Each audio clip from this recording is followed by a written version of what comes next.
Hi, my name is Jaime Rivera, and today we're going to be playing Halo 2, specifically Halo 2 Anniversary. Halo 2 was originally released in 2004 by Bungie Studios, but in 2014, 343 Industries, which had basically taken the mantle of Halo once Microsoft purchased it from Bungie, they released this in 2014, the Master Chief Collection, which is 6 games ranging from Halo Combat Evolved up until Reach, all games made by Bungie Studios. But Halo 2 Anniversary was the only remaster that they had made, I believe, possibly the Combat Evolved one as well. Um, but this was the newest remaster that they made. The Combat Evolved remaster came out, I believe, for the 360. I'm going to go ahead and get this booted up as well. You'll definitely see some visible differences. What's really cool about this game is that it lets you bounce instantly between the older graphics and the newer graphics, but you'll especially see it in these cutscenes, which were developed by Blur Studios, the same people who made the cinematics in Halo Wars. That's a game that they released in 2009. It was a top-down Halo RTS that also real-time strategy game that came out for console as well as PC. But the cutscenes were just phenomenal, and you can kind of see how it's just evolved over time. It's insane from seeing a face like that to seeing a face like that, where it's, whew, hoorah, there it is. But almost on par with live action, which is insane. But we'll skip right to the gameplay here. The project lead on this was Jason Jones, Bungie co-founder, along with Alex Serapian. Now, Alex had also left in the middle of development for Halo 2 because he had concerns about being with his family, as well as just certain frustrations with the development of the game. It had very large shoes to fill in terms of gameplay, especially when it came to the multiplayer aspects, because Halo Combat Evolved had absolutely shaken up the industry. And a lot was expected of Halo 2, and it had a very large marketing campaign behind it, but also Microsoft support, and also just kind of the love of Bungie, which is just an iconic staple of all these games that all the fans feel.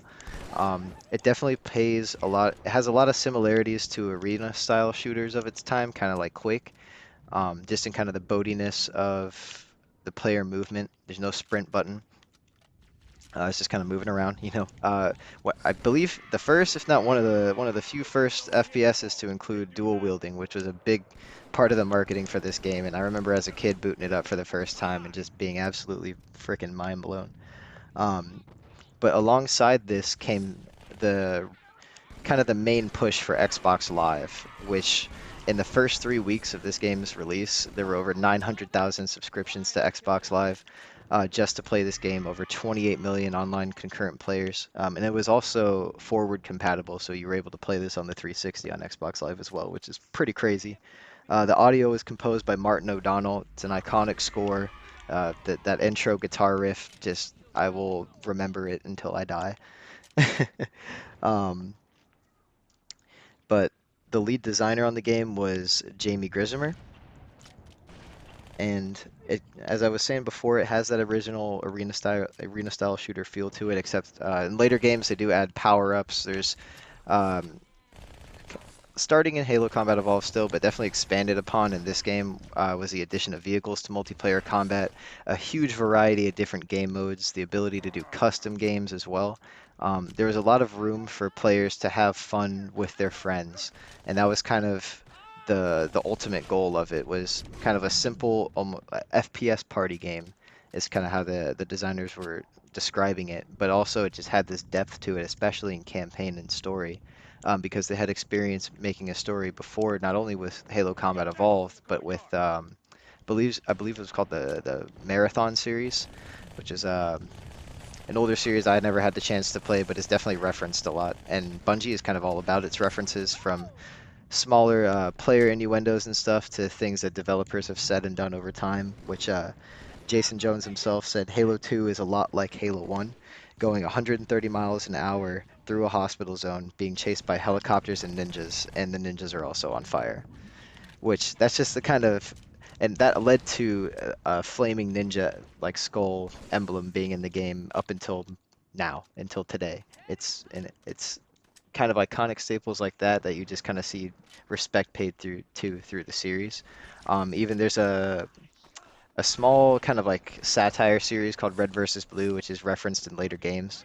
Um, But regardless of that, Halo 2, what I love about it is just the pacing of the story, how it feels like you could just play every mission kind of forever, especially when I was younger. And also just the graphics on this anniversary edition is just, it's incredible to go back and play and just hear the differences and see them and see how far kind of gaming has come as a whole too.